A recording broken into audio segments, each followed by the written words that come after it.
रक्षाबंधन पे कॉल करती है, सबकी बहन होंगी, और कुछ भाई अपनी बहन से दूर रहते हैं, तो एक बहन अपने भाई को कॉल करती है और अपने भैया से कहती है, मेरे दुलारे भैया तुमको आना पड़ेगा,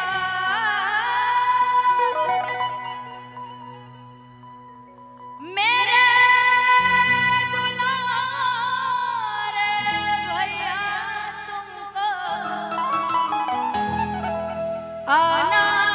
पड़ेगा, राखी का फर्ज तुमको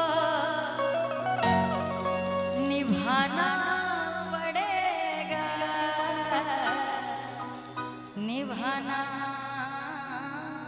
पड़ेगा। मेरे दुलारे भैया तुमको आना पड़ेगा, मेरे दुलारे भैया तुमको आना पड़ेगा, राखी का फर्ज तुझको निभाना पड़ेगा, निभाना पड़ेगा, राखी का फर्ज तुझको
और बस मैं यही चाहूंगी कि जितने भी भाई बहन हैं सब पर बाबा विश्वनाथ की, बाबा बैद्यनाथ की कृपा बनी रहे।